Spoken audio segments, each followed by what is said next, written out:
si ndio? Natumaini tunampenda Bwana Yesu. Sasa kama tunampenda, najua kila mmoja amejiandaa kwa ajili ya Bwana wake Yesu. Namna ile unavyompenda ndicho kiwango utakachokifanya hii leo. Bwana siwe. Jamani, Bwana siwe. Wangapi wamenielewa? Wapige makofi.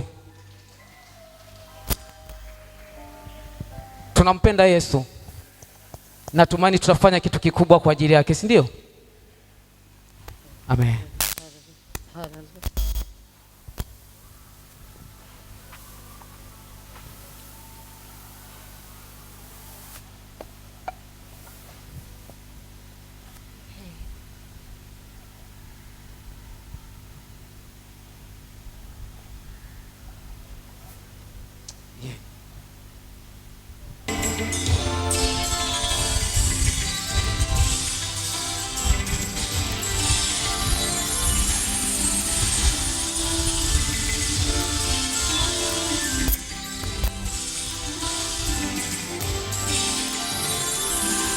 Tukushukuru Mungu muumba mbingu na nchi kwa neema yako uliyotupa kuiona siku hii ya leo. Siku hii ya leo ni ya furaha kuiona siku hii ya leo. Siku hii ya leo ni ya furaha. Tukushukuru Mungu muumba mbingu na nchi kwa neema yako uliyotupa kuiona siku hii ya leo. Siku hii ya leo ni ya furaha kuiona siku hii ya leo. Siku hii ya leo ni ya furaha.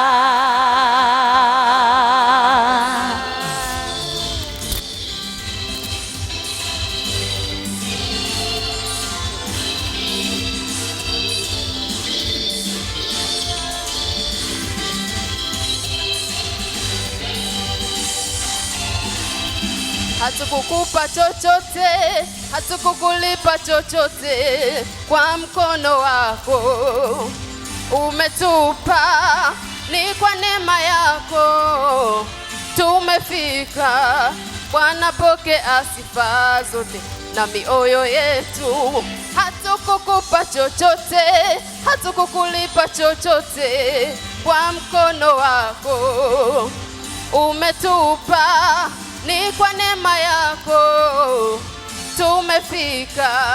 Bwana pokea sifa zote na mioyo yetu. Bwana tukushukuru Mungu muumba mbingu na nchi kwa neema yako uliyotupa kuiona siku hii ya leo. Siku hii ya leo ni ya furaha. Tukushukuru Mungu muumba mbingu na nchi kwa neema yako uliyotupa kuiona siku hii ya leo. Siku hii ya leo ni ya furaha kuiona siku hii ya leo. Siku hii ya leo ni ya furaha.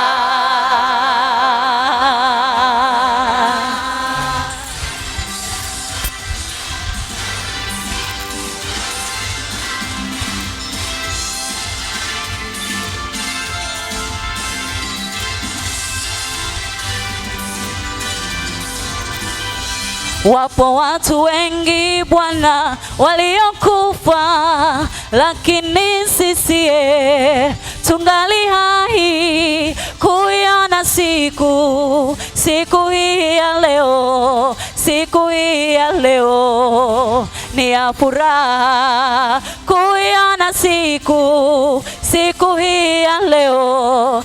Siku hii ya leo ni ya furaha. Wapo watu wengi Bwana waliokufa, lakini sisi tungali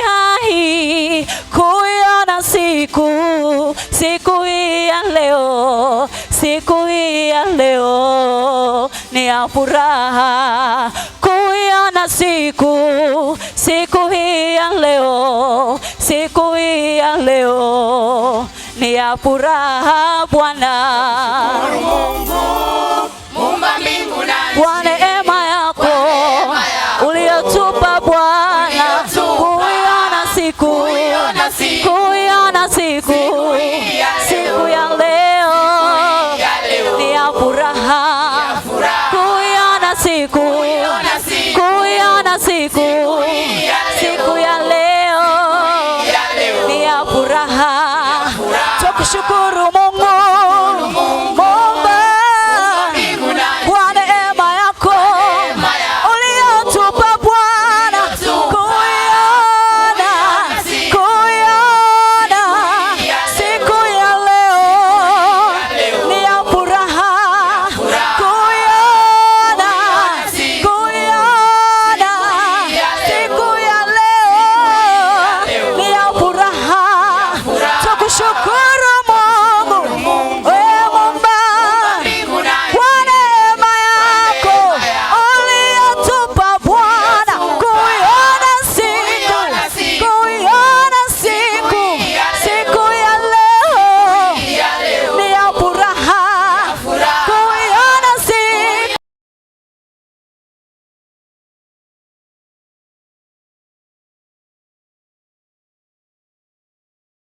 ya furaha. Tukushukuru Mungu Muumba we Baba uliyotupa Bwana, kuiona siku ya leo ni ya furaha. Kuiona siku ya leo ni ya furaha. Kuiona siku ya leo ni ya furaha. Kuiona siku ya leo Baba.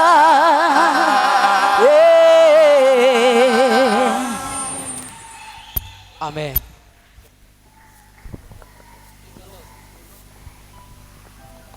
Bwana Yesu asifiwe. Hebu kidogo, hebu tusubiri kwanza. Subiri kwanza. Haleluya.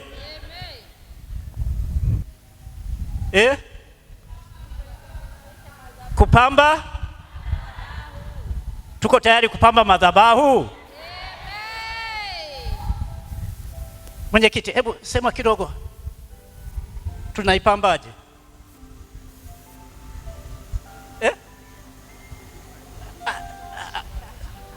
Amekwenda mbali.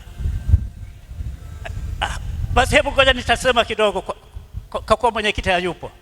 Bwana Yesu asifiwe. Panapendeza au hapapendezi? Katika Yesu panapendeza. Tuendelee kuacha hivi.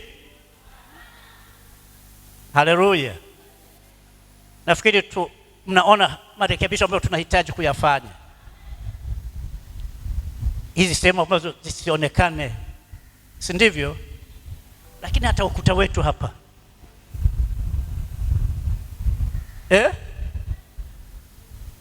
na hapo, si ndivyo? Mpaka Jumapili pawe pamebadilika. Inawezekana? Kwa hiyo tutahitaji hapa tupate simenti, tupate mchanga, tupate ving'arisha ukuta wetu hapo, na hizi kuta hizo zibadilike mpaka juma ngapi? Jumapili. Nishukuru kwa wale ambao tayari wamekwishaanza kutoa, si ndivyo? Lakini tunahitaji kama kiongozi alivyosema. Unajua huko watu wa nje huko jana wamejichana, si ndivyo? Na sisi tujichane kwa nani? Kwa Yesu. Haleluya. tumtolee nani? Yesu, na tupapendezeshe hapa. Amen. Kwa ningeomba muimbe huo wimbo. Ni siku ya leo ya nini? Ya furaha. Haleluya. Alafu tusimame turuke na kushangilia kwa leo ni siku ya nini? Haleluya. Tumetoka kule, madhabahu ya kwanza ikawa pale, madhabahu ya pili ikawa hapo. Leo ndio tunaingia kwenye madhabahu kamili. Makofi na vigelegele.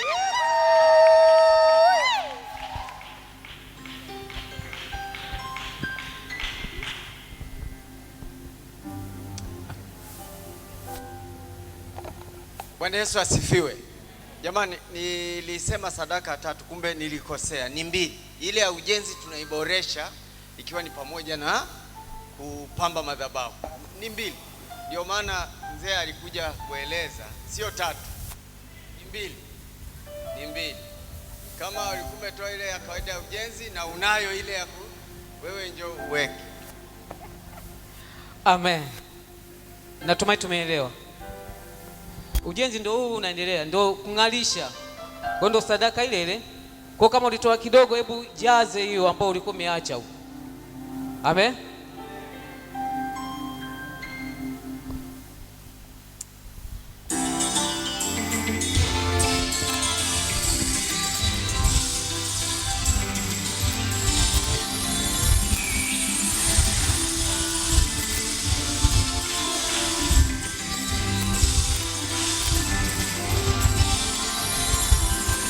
Tukushukuru Mungu, Muumba mbingu na nchi, kwa neema yako uliyotupa kuiona siku hii ya leo. Siku hii ya leo ni ya furaha kuiona siku hii ya leo. Siku hii ya leo ni ya furaha. Tukushukuru Mungu, Muumba mbingu na nchi, kwa neema yako uliyotupa kuiona siku hii ya leo. Siku hii ya leo ni ya furaha kuiona siku hii ya leo. Siku hii ya leo ni ya furaha.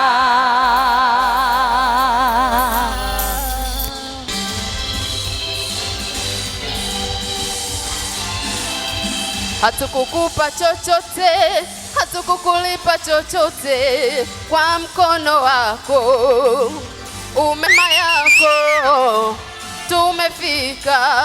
Bwana, pokea sifa zetu na mioyo yetu. Hatukukupa chochote, hatukukulipa chochote, kwa mkono wako umetupa. Ni kwa neema yako tumefika. Bwana, pokea sifa zetu na mioyo yetu. Bwana, tukushukuru Mungu, Muumba mbingu na nchi, kwa neema yako uliyotupa kuiona siku hii ya leo. Siku hii ya leo ni ya furaha. Tukushukuru Mungu, Muumba mbingu na nchi, kwa neema yako uliyotupa kuiona siku hii ya leo. Siku hii ya leo ni ya furaha kuiona siku hii ya leo. Siku hii ya leo ni ya furaha.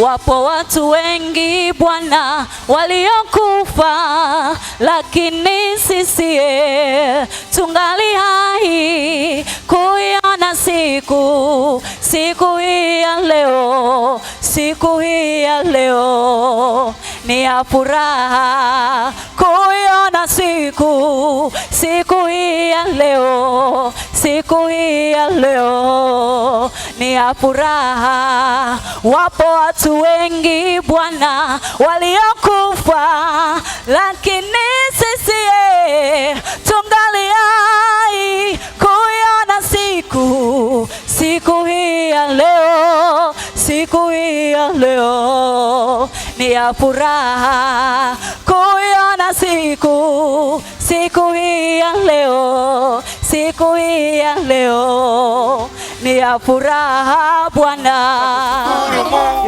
Muumba kwa neema yako uliyatupa kuiona siku ya leo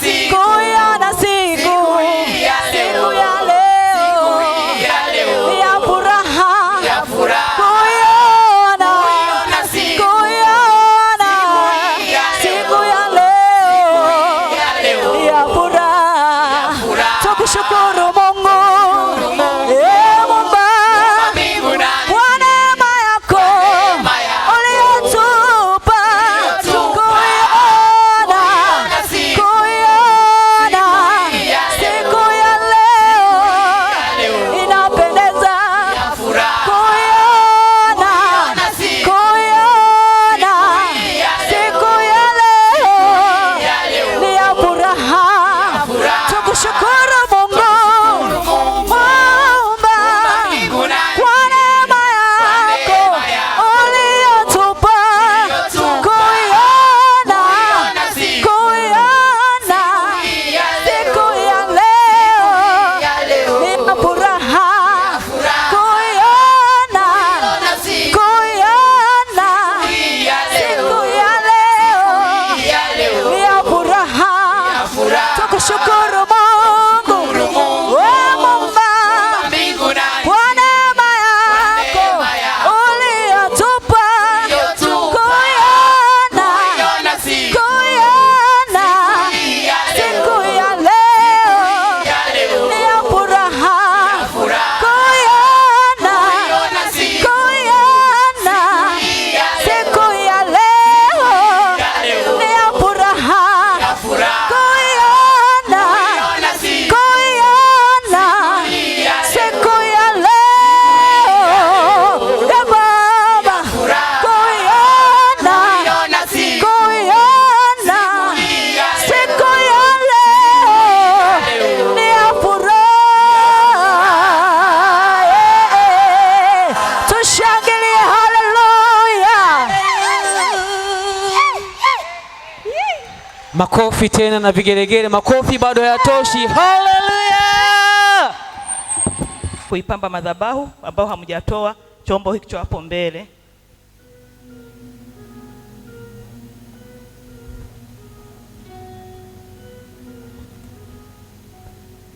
Chombo hicho mbele, waimbaji.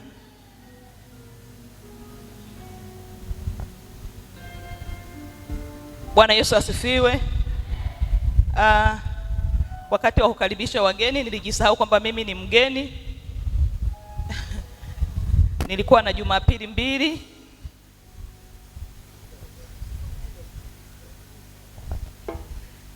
Nina Jumapili mbili sipo.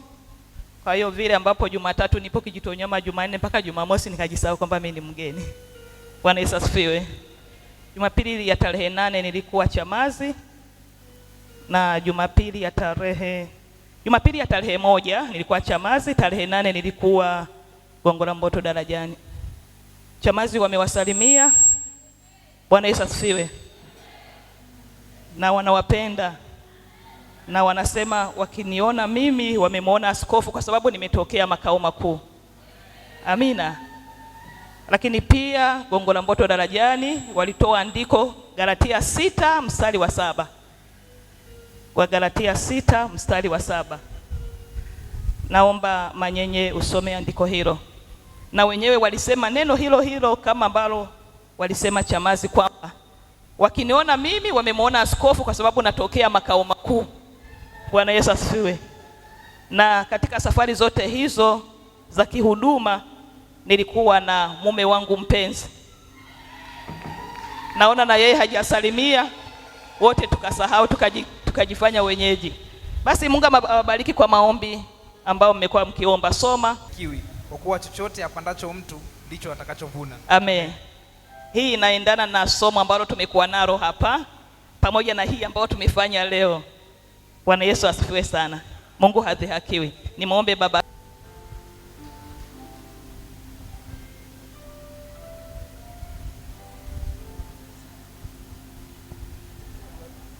Hebu tusimame.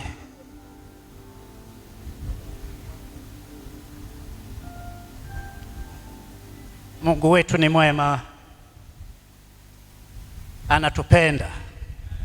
Hebu mwambie jirani yako, mwambie Mungu ni mwema, anakupenda. Ndio sababu tumeiona siku ya leo, si kwa njia nyingine yoyote, lakini ni kwa ajili ya upendo wa Mungu. Na kwa wakati huu Mungu alijua kuwa tutakuwepo sasa kwenye madhabahu ambayo haitasogea tena. Haleluya, haleluya! Wote tumuinue mikono Bwana kwa ajili ya matoleo haya.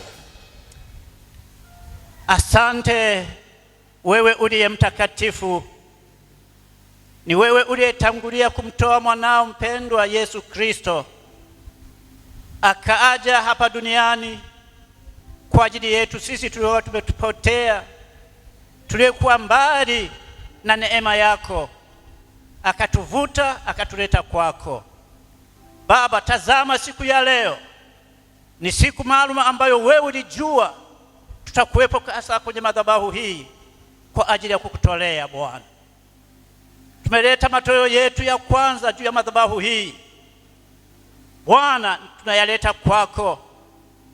Matoleo haya Mungu wa rehema yakafanyike kuwa ndio chanzo na chemichemi ya patakatifu pako, ya kuwa manukato iliyokuu itakuwa ikiletwa mahali hapa patakatifu pako kwa ajili ya kufukiza uvumba ambao umeuandaa mahali hapa patakatifu pako Bwana.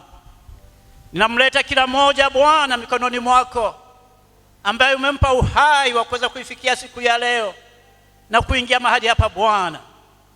Bwana, umempa neema ya kuwa mzima, umempa neema Bwana ya kutembea mpaka kuingia mahali hapa, na amekutolea sasa matoleo haya Bwana.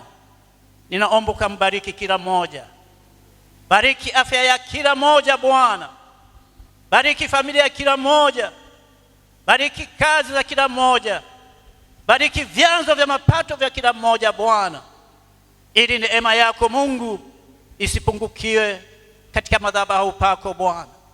Naomba baraka zako zikaendelee kuonekana na kudhihirika katikati ya kila mmoja, na hii iwe ndio chanzo cha utukufu wako kuonekana mahali hapa Bwana.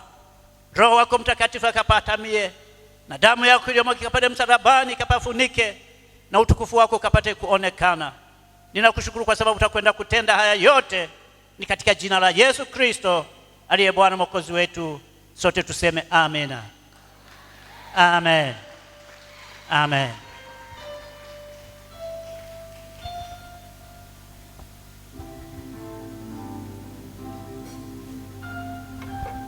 Amen. Bwana siwe. Mwambie mwenzako leo safi. Leo safi. Amen. Tunatoka kushukuru, tunakwenda kusifu. Hapo mikaaje? Amen. Basi jiachilie kwa Mungu wako, na uhakika leo utakuwa mwanzo mpya katika maisha yako. Amen. Hebu jiachilie kwa Mungu tu, kuna kitu kinafanyika katika maisha yako. Amen. Wewe jiachilie tu, msifu Mungu. Wakati wa kumsifu Mungu, msifu kikweli, huku kizinenea zile ambazo shida zako, mambo yako ambayo yanakusumbua, Mungu ayashughulikie. Katika hali ya kumsifu utamuona Mungu. Haleluya. Haleluya. Amen. Amen.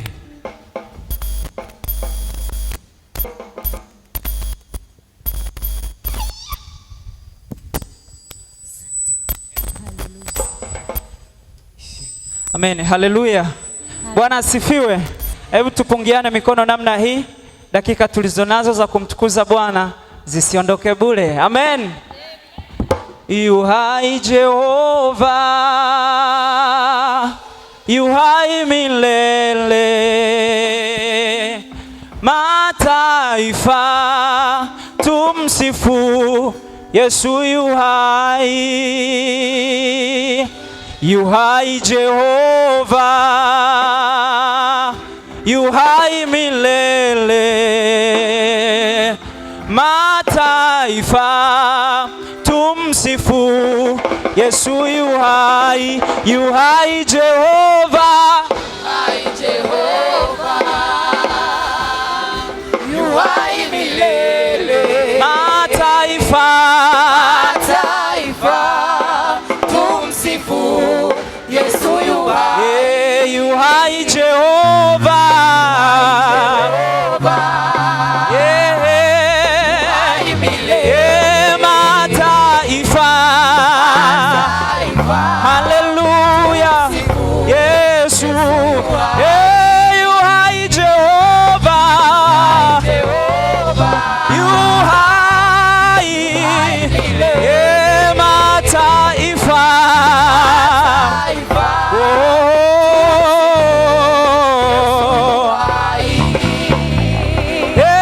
Yu hai Jehova, yu hai milele. Mataifa tumsifu Yesu yu hai. Bwana wa mabwana, shujaa wa vita. Mataifa tumsifu Yesu yu hai. Yu hai Jehova, Hai Jehova, mataifa.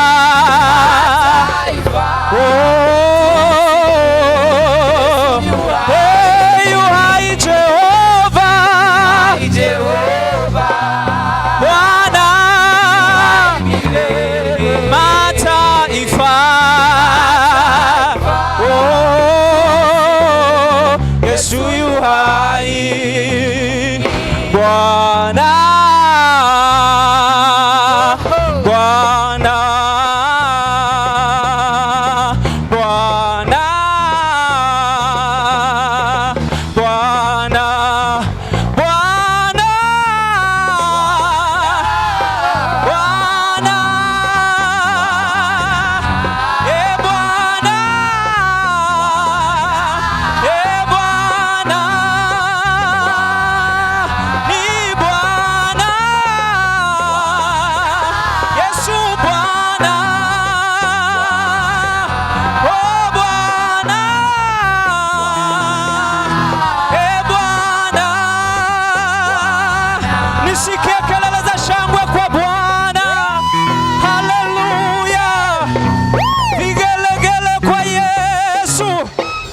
Yeye ni Bwana wa mabwana, yeye ni Mungu wa miungu. Haleluya, nione makofi ya juu kwa ajili ya Bwana namna hii. Haleluya,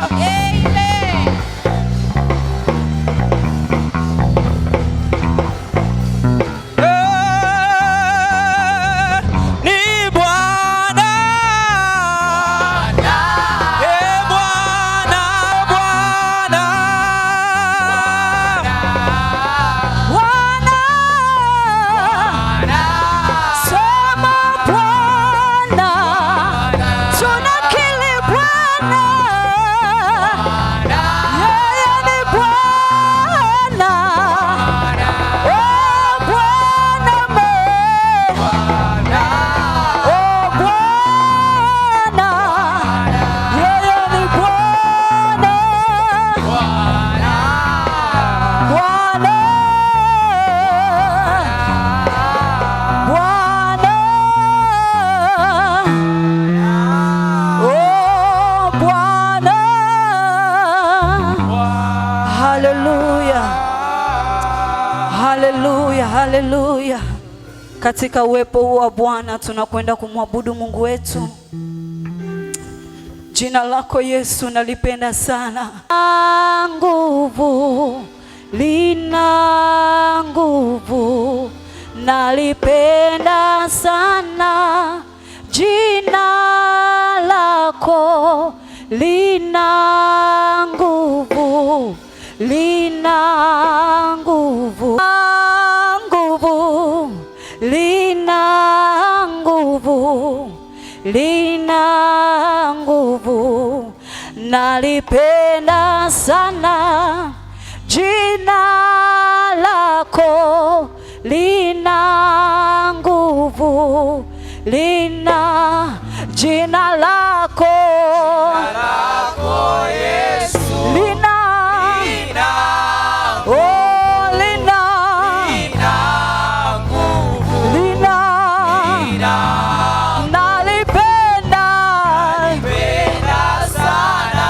jina lina nguvu, lina nguvu, jina lako Yesu lina nguvu, lina nguvu, nalipenda sana. jina lako Yesu Baba, lina nguvu, lina nguvu, nalipenda sana jina lako, oh, lina nguvu, lina nguvu,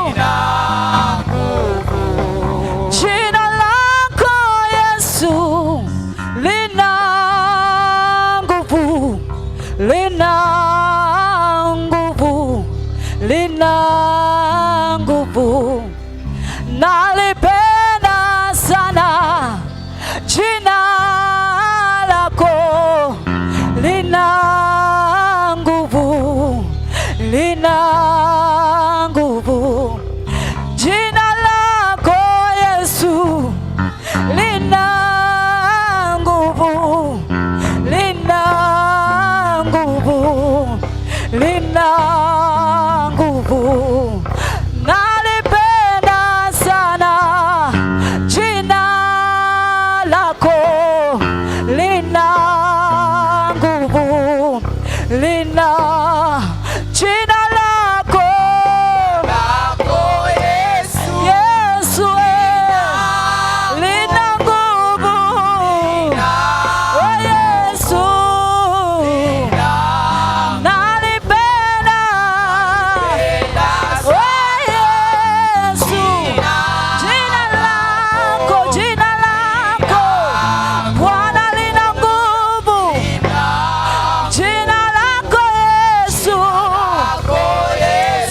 oh yeah, nalipenda Yesu jina lako, endelebosa yandalaboshe ketelebosa yandalaba likorobosi kilibosa yandalabashe ketelebosi kilibosa, jina lako Yesu lina nguvu Bwana, jina lako Yesu lina nguvu Mfalme, oh ribose yendeleboshe ketelebosa yandalabasa likorobose keyendeleboshe kayandalababa yele, oh jina lako Yesu, jina lako Yesu, jina lako Yesu, jina lako Yesu linaponya Bwana, jina lako Yesu linaokoa, jina lako Yesu lina nguvu kuponya magonjwa yote, lina nguvu kuisha maisha yetu, oh yeseke yendelebosha yanalabosa yana ribose kelebosa yanalabosa.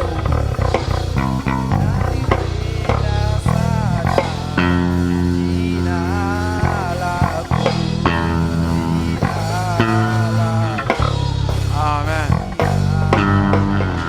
Jina lako Yesu lina nguvu, kwa maana Bwana, kwa jina la Yesu watu wanaokolewa, kwa jina la Yesu watu wanapona, kwa jina la Yesu watu wanabadilika, kwa jina la Yesu tunamteka shetani. Asante Mungu kwa sababu siku ya leo Mungu tunashangilia ukuu wako na uwezo wako.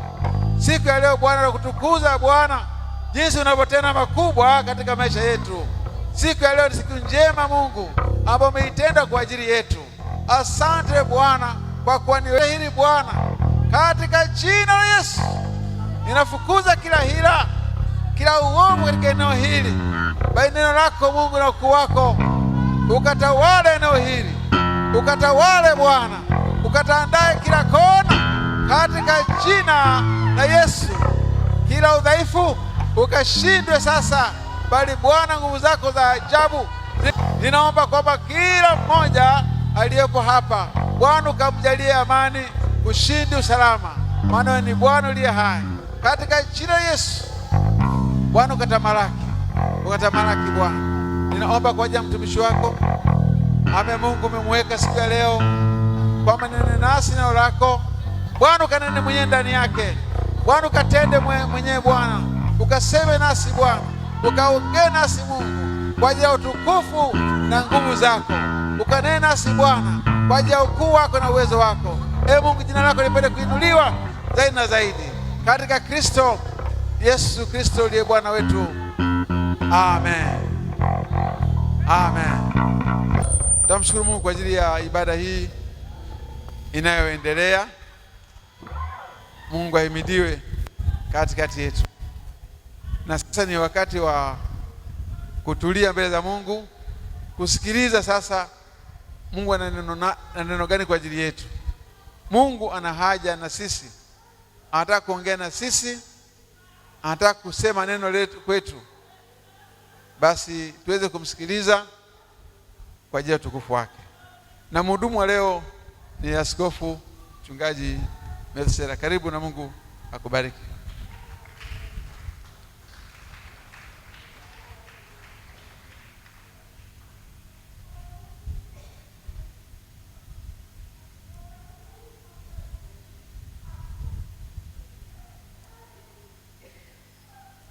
Haleluya.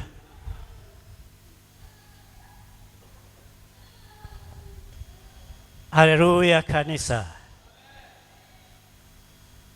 Mungu wetu ni mwema. Kabla nitakuwa na maneno mafupi ya kukumbushana tu, lakini kabla ya hapo napenda kumshukuru Mungu. Haleluya. Kabla hatujaanza ujenzi huu,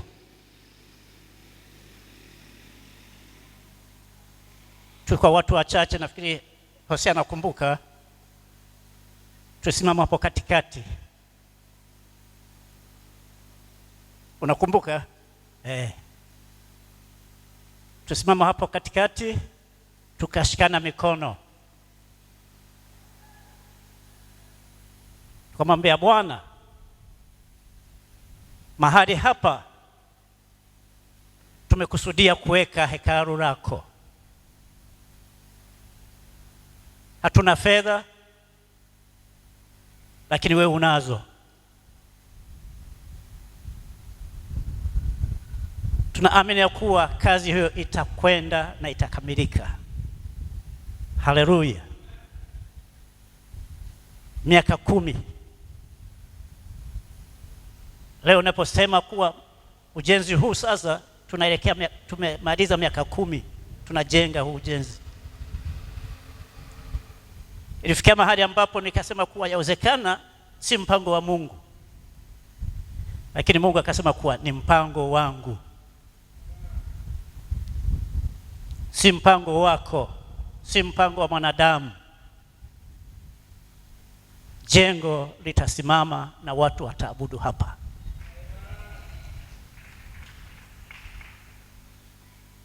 Haleluya. Kwa hatua hii tuliyofikia, inanipa matumaini kwa majira kama haya ujenzi utakuwa umekamilika.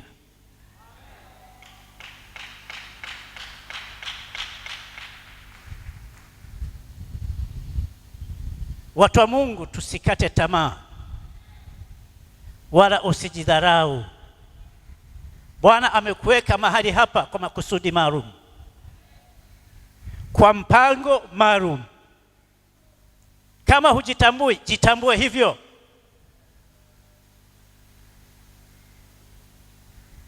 Si mzaha kwa Mungu ya kuwa uje hapa ufanye mzaha.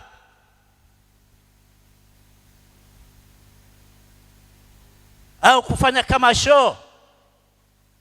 Lakini amekuleta hapa kwa mpango maalum ili uifanye kazi ya Mungu mahali hapa. Na hakuna mwingine anayemtegemea, ni wewe.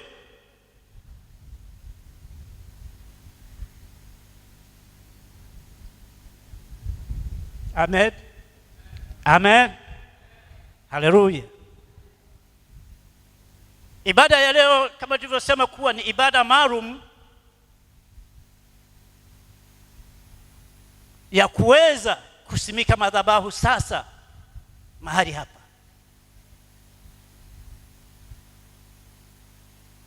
Na ndio nikasema kuwa kabla ya Jumapili ya tarehe 22 tunapaswa sisi wenyeji tupaweke wakfu mahali hapa.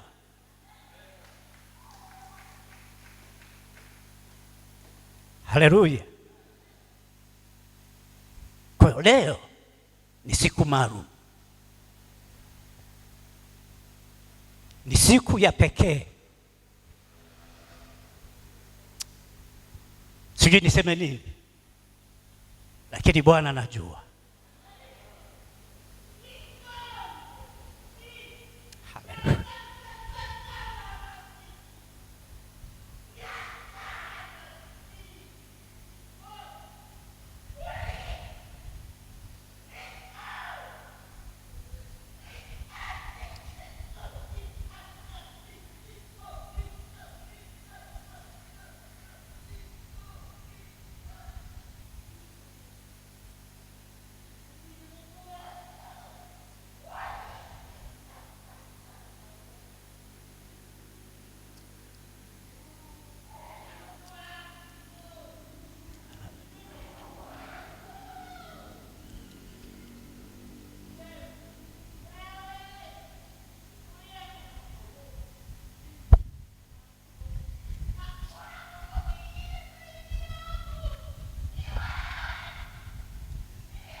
Yesu,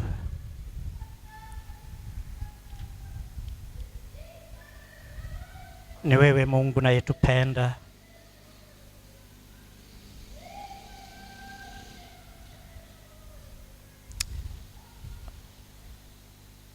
Amen, amen, amen. Bwana Yesu asifiwe. Kama nilivyotangulia kusema kuwa Mungu ametuweka hapa kwa makusudi maalum, si kwa bahati mbaya, na wala hakutuweka hapa kwa ajili ya midhaha, bali ni kwa ajili ya kuinua utukufu wake. Nishukuru kwa ibada ya kwanza inayofanyika juu ya madhabahu hii. Nishukuru kwa ajili ya mwalimu wa Bible study ambaye ana somo ambalo ni muhimu sana, na ndiyo chanzo cha kuweka madhabahu au chanzo cha Mungu kuweka mahali ambapo ni maalum pa kumtolea sadaka. Nitazungumza maneno machache kuhusu madhabahu ya Mungu. madhabahu ya Mungu. Ninaposema madhabahu ya Mungu, ina maana kuna madhabahu mengine ambayo si ya Mungu. Bwana Yesu asifiwe. Kwa watu wote wanayeabudu, awe ni Mungu wa kweli, awe si Mungu wa kweli, ibada zao hazifanyiki bila madhabahu.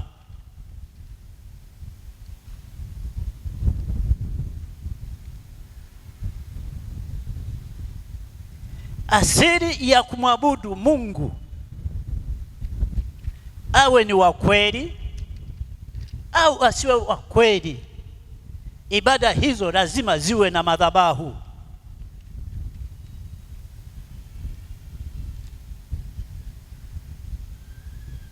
Madhabahu ni nini? Madhabahu ni mahali ambapo panatengwa maalum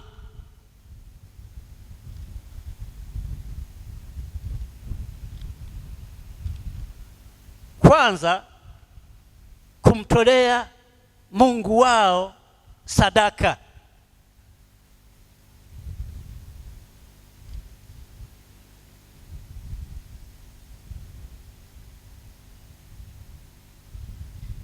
Madhabahu ni mahali maalum ambapo panatengwa kwa sababu maalum ya kumtolea Mungu wao sadaka.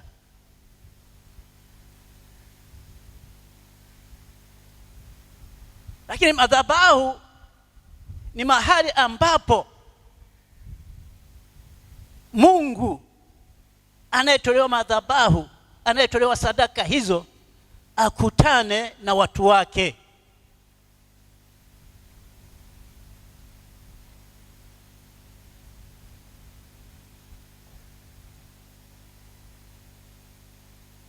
Kwa kuwa muda wetu umekwenda, tutakwenda kwa kifupi sana. Niombe tusome, tujue katika Waamuzi sura ile ya 6, tukisoma mstari wa 25 na 26, tunaona kuwa zipo madhabahu mbili ambazo wanadamu wanazitumia kuabudu. Niombe Waamuzi sura ile ya 6 kwa haraka mtu atusomee 25 na 26.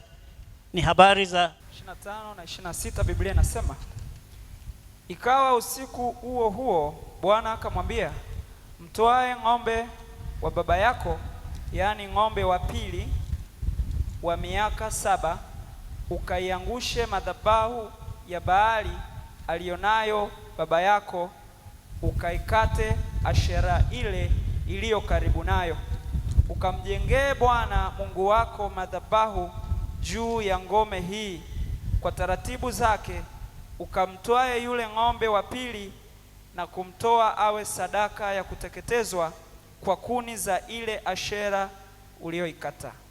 Amen. Amen.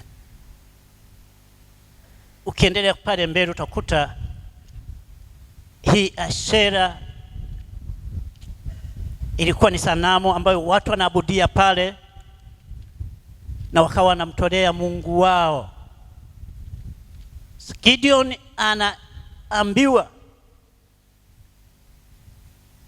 akaing'oe ili Bwana ajipatie madhabahu yake. Habari za Gideon tunazijua, jinsi alivyovunja maashera yale na akamjengea Bwana madhabahu hili ambazo wanadamu katika kuabudu wanaweza wakazitumia hizo. Lakini leo sisi hapa Kijitonyama, Bwana ametuamuru tuzivunje madhabahu za yule Mungu ambaye si Mungu wa kweli.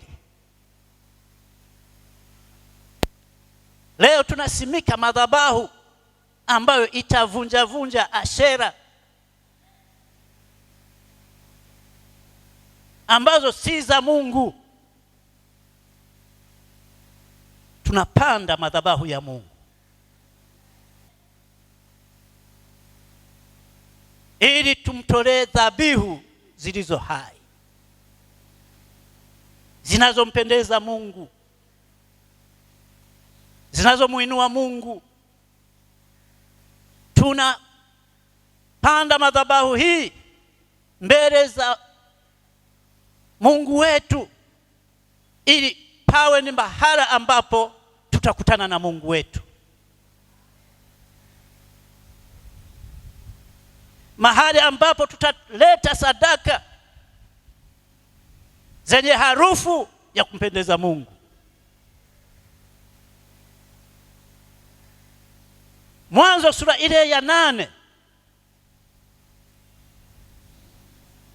wakati Nuhu ametoka katika safina,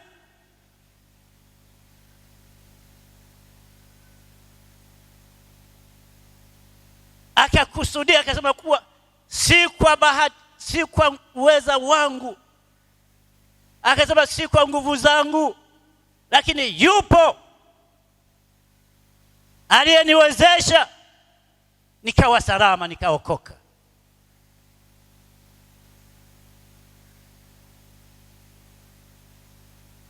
Akajenga madhabahu. Haleluya! Akajenga madhabahu.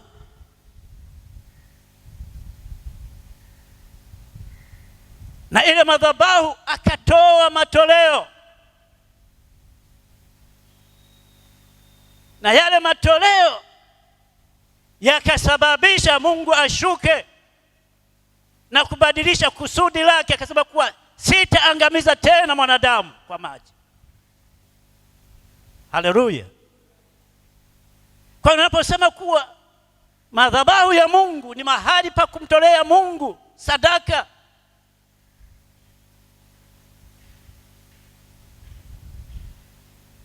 na ni mahali ambapo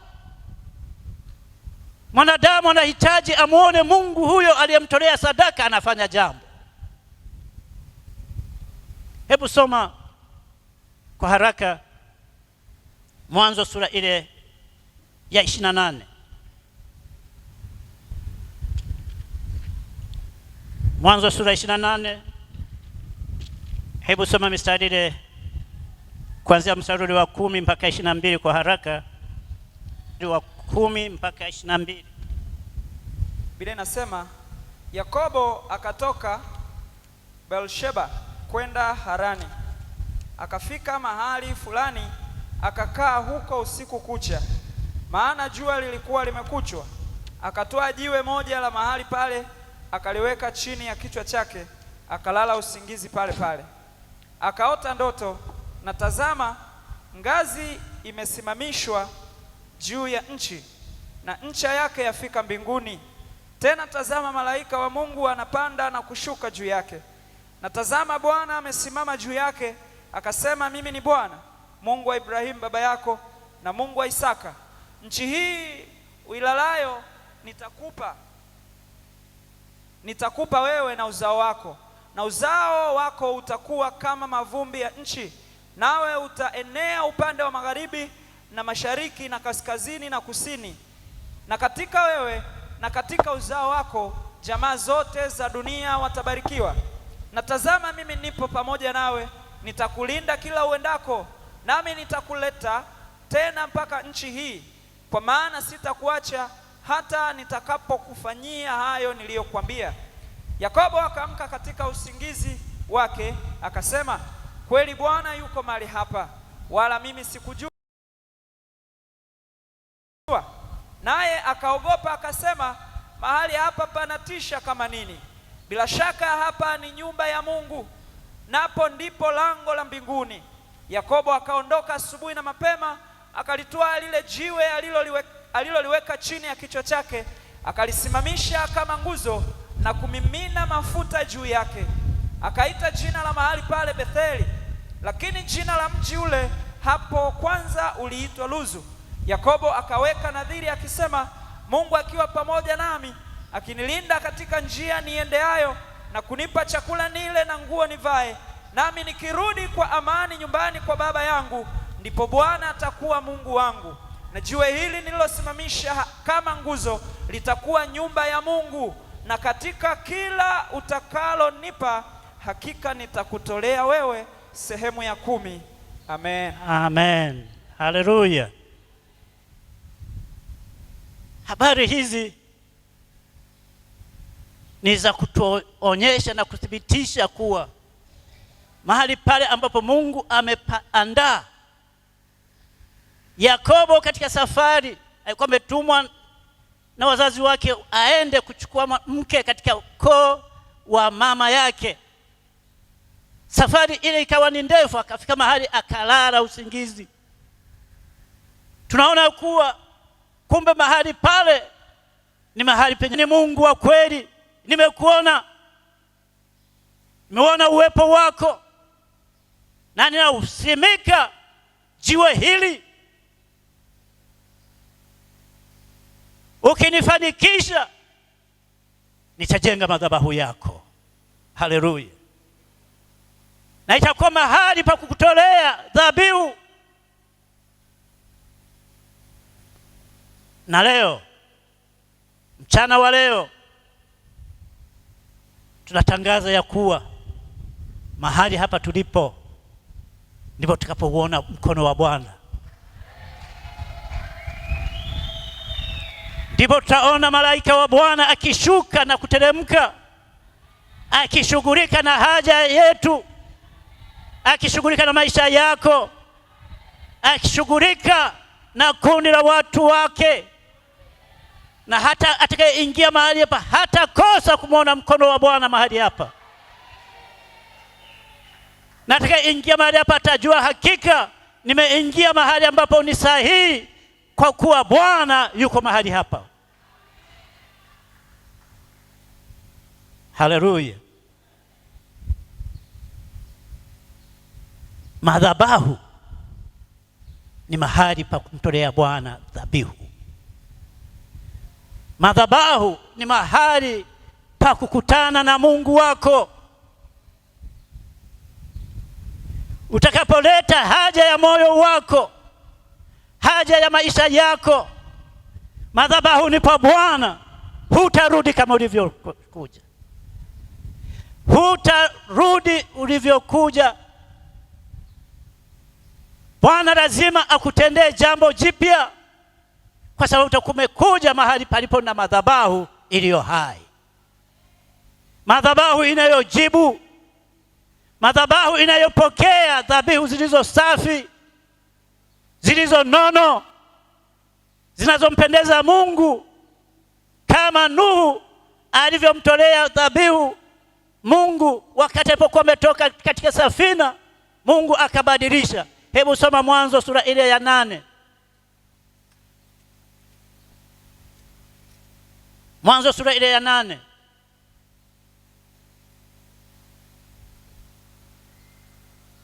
Tunaweza kusoma mstari tu mmoja ule wa 20 kwa sababu Mwanzo sura ya 8 mstari wa 20.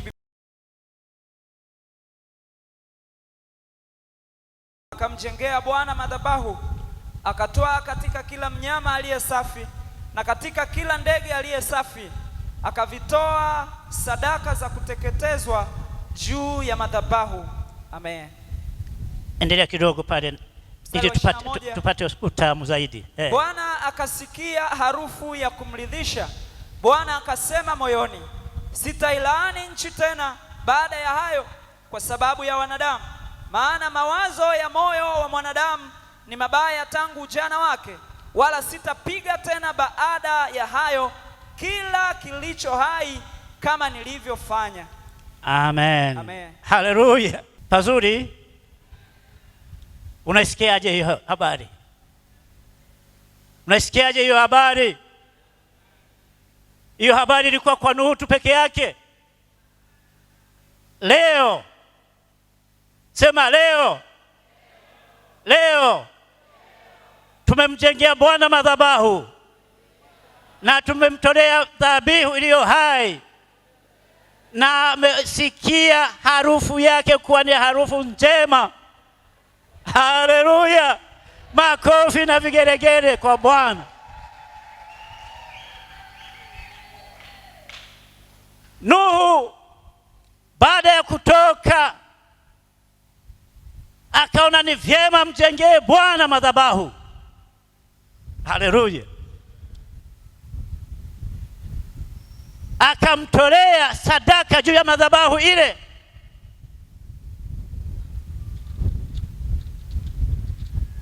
Na Bwana akaangalia sadaka ile, akasikia ni harufu nzuri sana, harufu yenye manukato mazuri. Harufu ile ikamsababisha Mungu, haleluya, ikamsababisha Mungu asema pamoja na mwanadamu mawazo yake hawazi yaliyo mema, hawazi yanayompendeza Mungu, lakini kwa hili ambalo Nuhu amelitenda ninabatilisha kusudi langu. Na leo Bwana abatilishe kusudi lake juu ya yale maovu ambayo shetani alikuwa amekusudia juu yetu, yale maovu ambayo shetani alikuwa amekusudia kuangamiza watu wake, maovu yale yaliyokuwa yamekusudiwa kuharibu kazi ya Mungu mahali hapa Kijitonyama. Harufu ya Bwana imefikia yeye, atabadilisha. Haleluya! Yale ambayo hayampendezi Mungu atayabatilisha, yatanenwa yaliyo mema, yatatangazwa yaliyo mema, yatahubiriwa yaliyo mema, yatatukuzwa yaliyo mema madhabahuni pake. Haleluya! Haleluya! Haleluya! Haleluya! Vigeregere na shangwe. Tunahitaji Bwana aonekane mahali hapa. Ameona kazi uliyoifanya, ameona kujitoa kwako, sadaka yako imefanikisha kusimamisha madhabahu mahali hapa. Matoleo yako, dhabihu zako ulizozitoa sio za bure, imekuwa ni harufu njema mbele za macho ya Bwana. Tegemea jambo jipya, tegemea jambo jipya, tegemea jambo jipya, tegemea jambo jipya, tegemea jambo jipya. Bwana anakwenda kutenda juu ya madhabahu hii.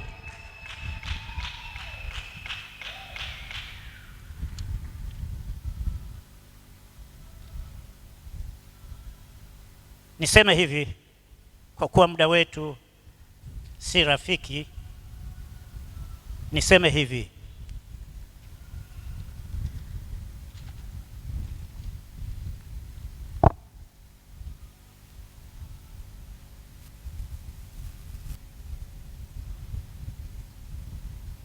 kusudi na lengo la Mungu kuanzisha ibada za madhabahu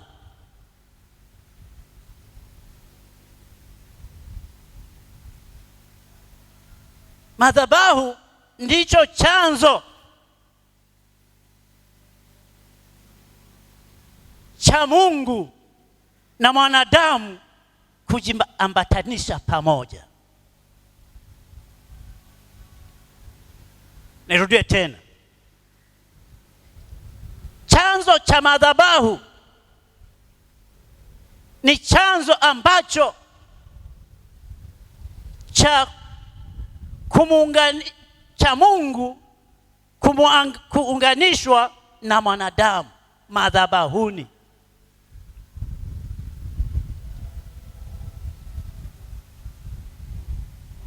Na bila madhabahu hakuna ibada ya kweli.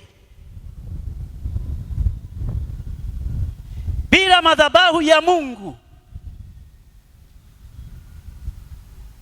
Mungu wa kweli,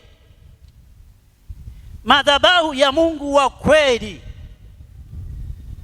bila ibada, bila madhabahu ya Mungu wa kweli hakuna ibada ya kweli.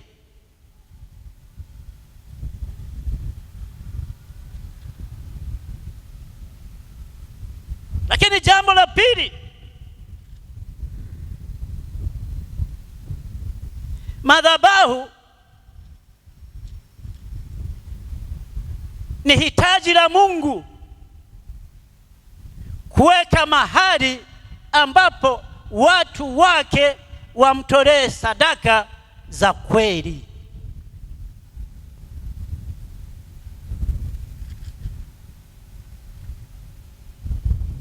Na bila sadaka hakuna madhabahu ya kweli.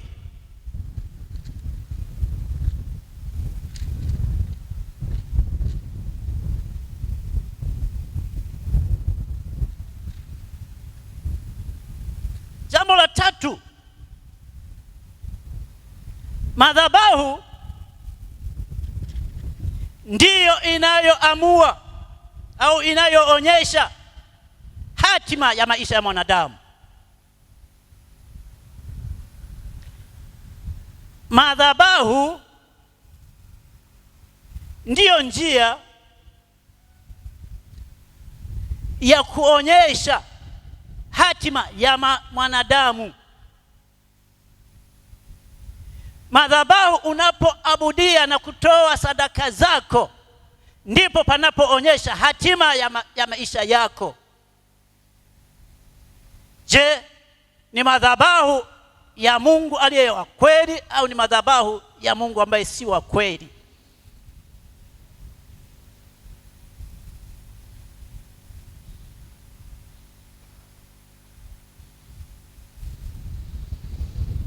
Na hii naweza nikanukuu juu ya somo letu ambalo tuliona katika Mathayo sura ile ya 6 na mstari wa 21. Hebu tuurudie huo mstari, hebu usome tena.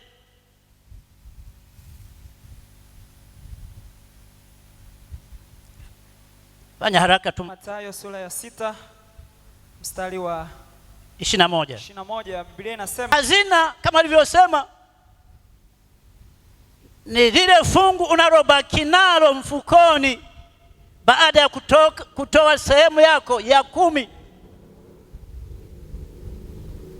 Ndiyo katika hiyo unayopiga mahesabu kuwa hii nitaiweka na hii nitaitumia.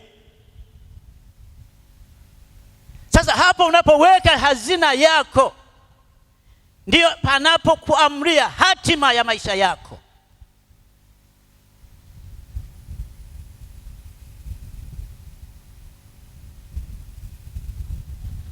Lakini jambo la 4, madhabahu ndipo pahala pa pekee yake ambapo Bwana amepatenga utukufu wa Mungu uweze kuonekana.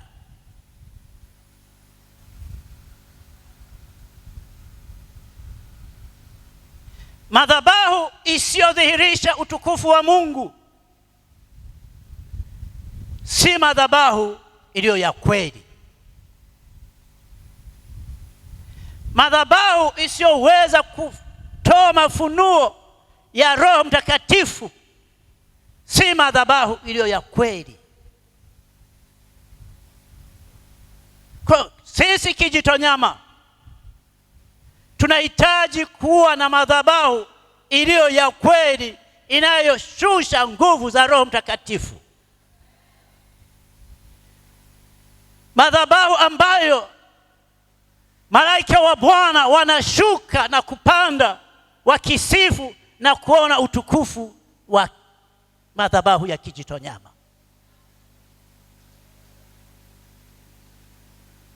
Madhabahu inayoshusha moto wa Mungu.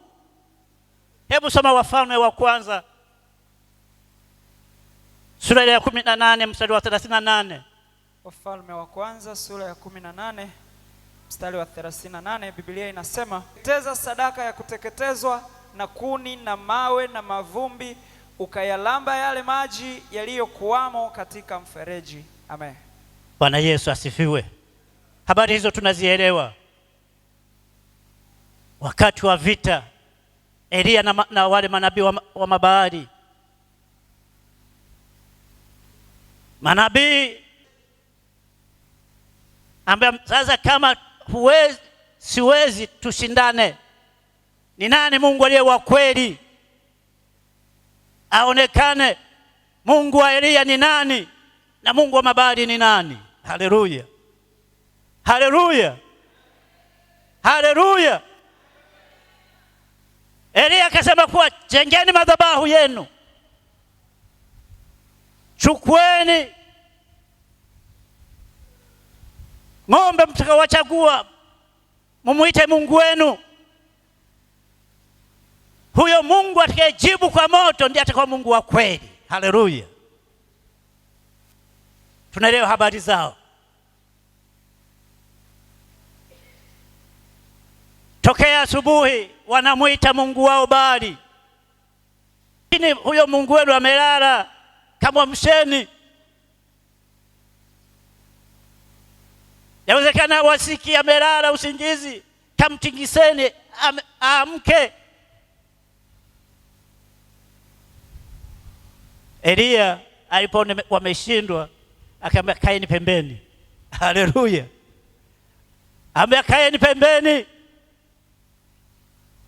akaivunja ile madhabahu. Kazi ya kwanza aliyoifanya kuvunja ile madhabahu ya Mabaali, akatengeneza madhabahu ya kweli ya Mungu ajibuye kwa moto, na akasema kuwa ili mdhihirishe Mungu ajidhihirishe kwenu, hebu mimi chimbeni mfereji, jazeni maji juu ya madhabahu hii. Wakajaza maji, kuni zimelowana. Yamkini walimuona Elia ni kama kichaa. Kuni haziwezi zikawaka bila kuwa kavu. Akamwambia nataka kuleta midhaha. Akamwambia sasa nataka kuwaonyesheni huyu Mungu wa kweli juu ya madhabahu hii ajibuye. Haleluya. Elia akamwambia, wewe ni Mungu uliye mkuu mwenye uweza, jidhihirisha juu ya watu hawa, shuka ukajidhihirisha. Moto kashuka ukalipuka, ukaramba maji. Haleluya. Ukaramba kuni, ukaramba na madhabahu. Huyo Mungu, haleluya, aliyejibu kwa moto, ndiye tunamhitaji mahali hapa. Ndiye tunamhitaji mahali hapa. Mungu ajibuye kwa moto. Haleluya. Sio Mungu wa midhaha. Tunahitaji kukaa sawa. Haleluya. Tunahitaji kukaa sawa juu ya Mungu huyu. Tunahitaji tumuite huyu Mungu wa kweli. Hebu malizia pia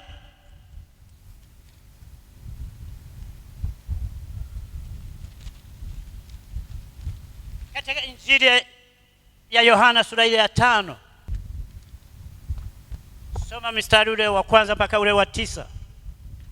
Yohana mtakatifu sura ya 5 mstari wa kwanza mpaka mstari wa 9, Biblia inasema, baada ya hayo palikuwa na sikukuu ya Wayahudi, naye Yesu akakwea kwenda Yerusalemu. Na huko Yerusalemu penye mlango wa kondoo pana birika iitwayo kwa Kiebrania Bethzatha, nayo ina matao matano. Ndani ya hayo jamii kubwa ya wagonjwa walikuwa wamelala, vipofu, viwete, nao waliopooza, wakingoja maji yachemke. Kwa maana kuna wakati ambapo malaika hushuka akaingia katika ile birika akayatibua maji.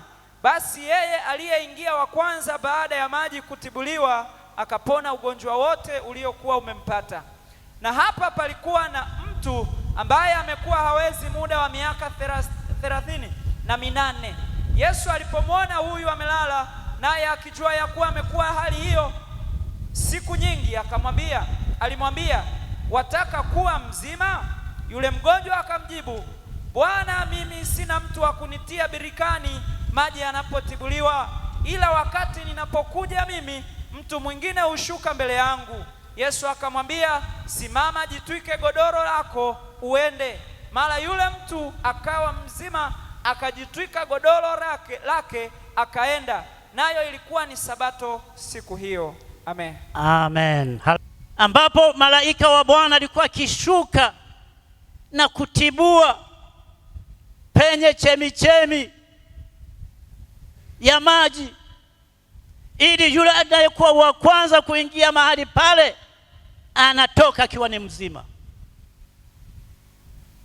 Akakutana na Yesu, akaingia pale. Yesu hakuangalia watu wengine, alimwangalia yule mtu, akamhurumia. Akamuuliza, wataka kuinuka? Kawaida ya binadamu anasema, Bwana, mimi sina mtu yeyote. Hawa wenzangu wote unaoona wana mtu anayewasaidia, ili maji yanapotibuliwa, malaika anaposhuka kutibua yale maji, wale wenye ndugu zao wanawainua, wanawaingiza mle ndani ya maji. Kabla maji hayajachafuka, wanatoka wazima. Mimi sina. Huyu mtu alikuwa amekata tamaa, alikaa penye uponyaji, lakini akashindwa kuwa na msaada. Leo unaye msaada, unaye msaada. Madhabahu hai ni penye chemichemi ya uzima, na chemichemi isiyo sawa sawa na chemichemi ile ambayo malaika alikuwa anakuja na tibua na mtu ananyanyuliwa na ingizwa mle. Hapana, ni chemichemi ya mtu mwenyewe kuchukua uamuzi, kujichavya humo awe mzima. Haijalishi wewe umekuwa na shida gani, haijalishi wewe una matatizo gani, chemichemi za uzima zitabubujika mahali hapa. Utakapojitupa madhabahuni pa Bwana, mahali hapa, Bwana atashughulika na maisha yako. Bwana atashughulika na haja ya moyo wako. Chemichemi za Bwana ziko mahali hapa. Chemichemi za Bwana ziko mahali hapa. Chemichemi za Roho Mtakatifu ziko mahali hapa. Chemichemi za uwezo wa Mungu ziko mahali hapa. Chemichemi za kuleta afya, za kuleta baraka, za kuleta amani, za kuleta furaha ziko mahali hapa. Ni wajibu wako, ni wajibu wako, ni wajibu wako kutumia chemichemi hizo ili uwe mzima. Tusimame.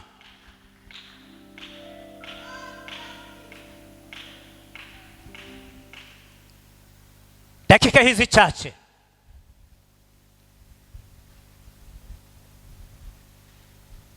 dakika chache tu, kila mmoja atamke neno juu ya madhabahu hii.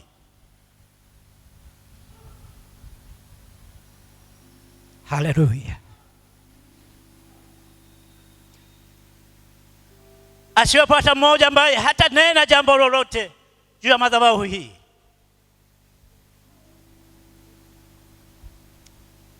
Haleluya. Baba,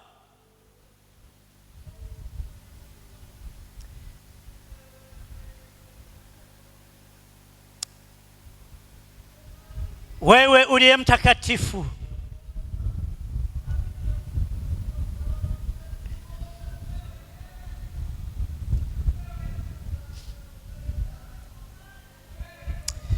Baba, wewe ndiye Mungu mkuu.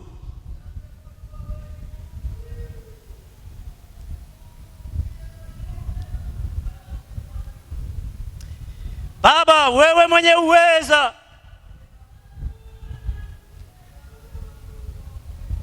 Baba, wewe mwenye mamlaka na nguvu zote,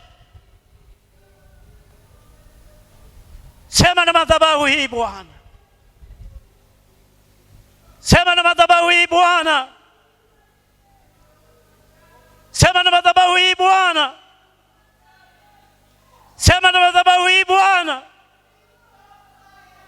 sema na madhabahu hii Mfalme.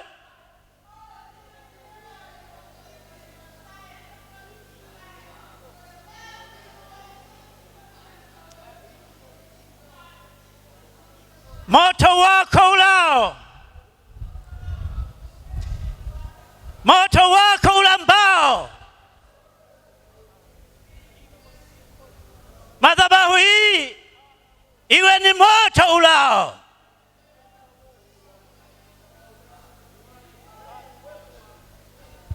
Madhabahu hii iwe ni chemichemi. Madhabahu hii ikawa ni madhabahu ya kunena yaliyo mema juu ya watu wako. Madhabahu hii ikawa ni madhabahu ya kuwatamkia watu wako baraka na uzima. Madhabahu hii iwe ni madhabahu ya uponyaji kwa wale wote waliofungwa na dhambi, kwa wale walioteseka na magonjwa, walioteseka na shida, wote watakaye kukimbilia madhabahu hii Bwana ukawaponye katika jina la Yesu, katika jina la Yesu. Uponyaji wa madhabahu hii Bwana, uponyaji wa madhabahu hii Bwana, uponyaji wa madhabahu hii Bwana. Moto, moto ulao, moto ulao, moto uteketezao, ukashuke, ukashuke, ukashuke, ukashuke, ukashuke, ukashuke, ukashuke, ukashuke. Moto ulao, moto ulao, moto unaoteketeza madhambi, moto unaoteketeza uovu, moto unaoteketeza shida za kila aina, ukashuke madhabahu hii.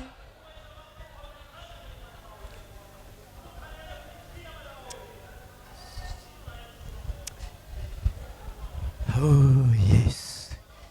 Roho wako Mtakatifu Bwana, Roho wako Mtakatifu Bwana akatembee juu ya madhabahu hii Bwana. Roho Mtakatifu Bwana akatembee juu ya madhabahu hii Bwana. Roho Mtakatifu Bwana akatembee juu ya madhabahu hii Bwana. Roho Mtakatifu akanene na watu wako. Roho Mtakatifu akatembee juu ya watu wako. Roho Mtakatifu akatembee katika kila mmoja, akatembee kwa kila mmoja, akatembee juu ya kila mmoja. Roho Mtakatifu, ewe Roho Mtakatifu, shuka juu ya madhabahu hii Bwana.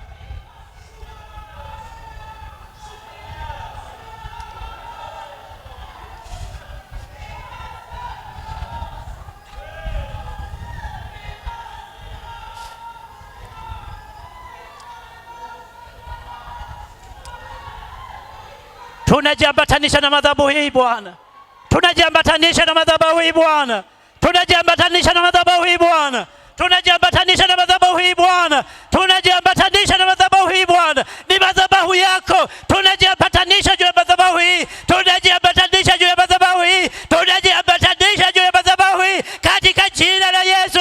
Tunajiambatanisha sisi na uzao wetu, sisi na uzao wetu, tunajiambatanisha sisi na watoto wetu, sisi na uzao wetu, sisi na ujukuu zetu, sisi na vitukuu vyetu, tunajiambatanisha, tunajiambatanisha, tunajiambatanisha juu ya madhabahu hii, tunajiambatanisha juu ya madhabahu hii Bwana, tunajiambatanisha juu ya madhabahu hii, sisi na watoto wetu, sisi na wajukuu zetu, sisi na familia yetu, sisi na taifa letu, tunajiambatanisha kuacha kwa ni madhabahu inayonena mema, madhabahu inayonena mema, madhabahu inayoponya, madhabahu inayookoa, madhabahu inayotenda miujiza, madhabahu inayotenda miujiza.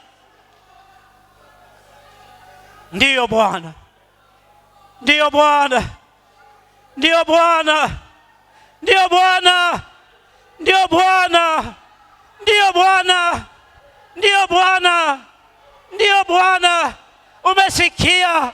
Ndio Bwana, umesikia.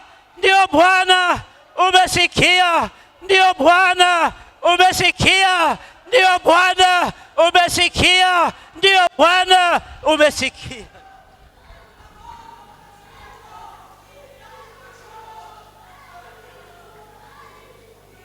Bwana,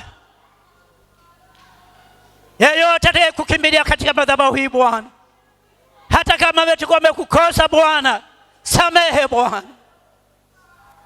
Yeyote atakaye kukimbilia, hata kama atakuwa amekwenda mbali na wewe, atakaye kukimbilia kwenye madhabahu hii Bwana, samehe Bwana.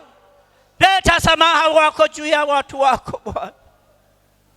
Madhabahu yako Bwana tunaiweka mikononi mwako Bwana, ni katika jina la Yesu aliye Bwana Mwokozi wetu.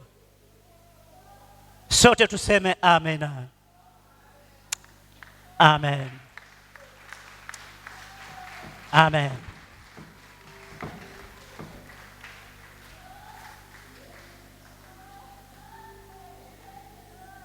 Kabla sijaketi, kama yupo mmoja wapo anayehitaji Bwana amtendee jambo jipya juu ya madhabahu hii, hebu sogea mbele.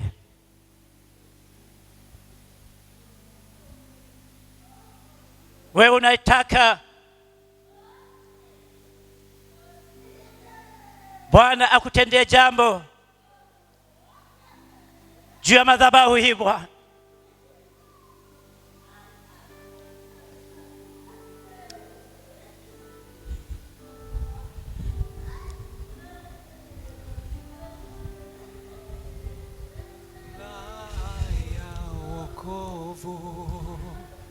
Baba, nafsi yangu ya kutamani, nafsi yangu ya kutamani, roho yangu yaona. Mwambie Bwana akutendee nini. Jiambatanishe na madhabahu ya Bwana. Atafutavyo maji ya mto, Baba, nafsi yangu ya kutamani. Bwana unijaze, nijaze Roho Mtakatifu,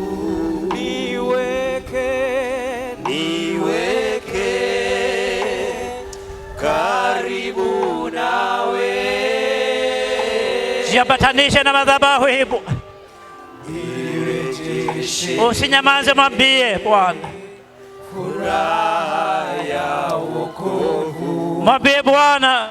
Baba, nafsi yangu ya kutamani. Asante Bwana unijaze, nijaze Roho Mtakatifu, niweke haleluya, haleluya, karibu nawe. Yesu, Yesu, Yesu, Yesu. Unawaona watu wako Bwana, unawaona watu wako Bwana, wamekuja kwako.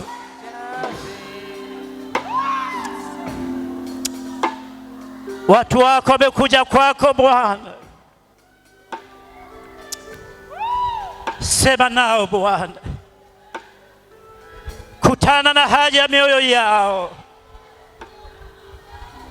Wewe umesema ya kuwa wote watakukimbilia kwenye madhabahu yako, hawataondoka kama walivyokuja. Litimiliza neno hili Bwana siku ya leo.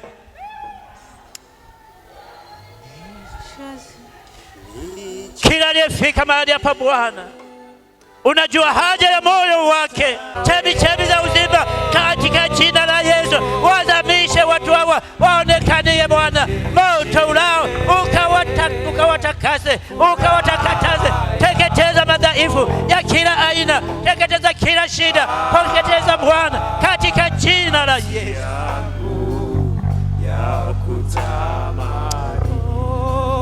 Asante Bwana, asante Bwana, asante Bwana,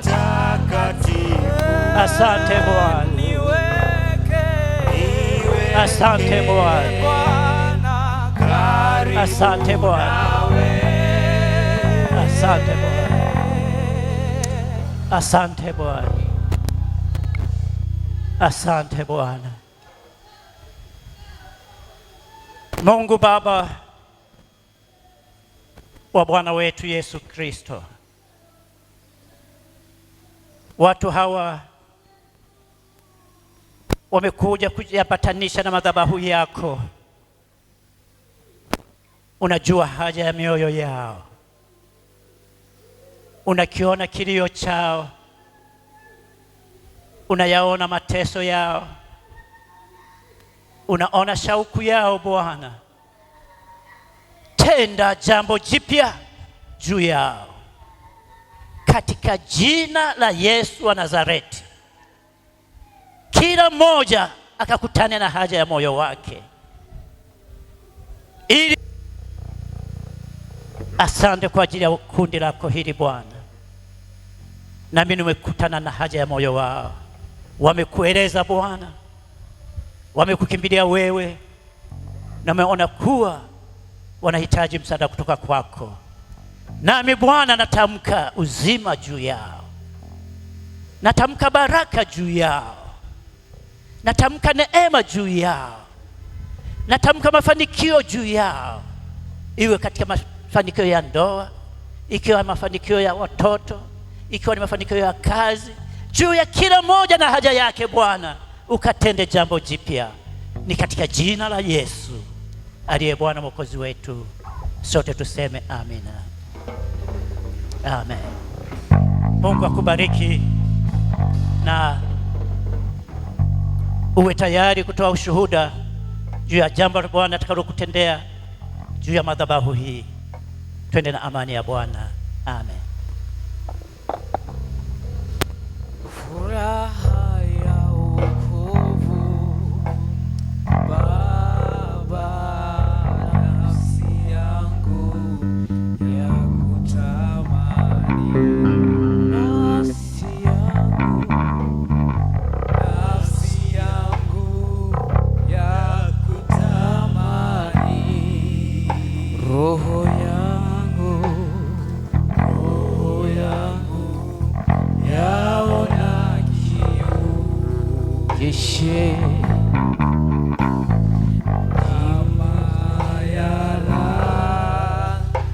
atamutavyo maji ya mto. Baba, nafsi yangu ya kutamani, nijaze Roho Mtakatifu, niweke karibu nawe,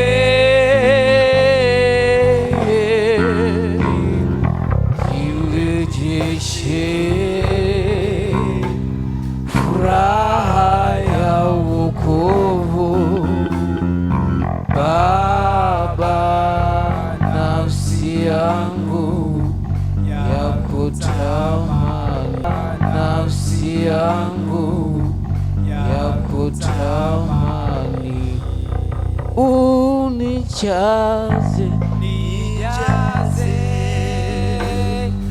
Roho Mtakatifu, niweke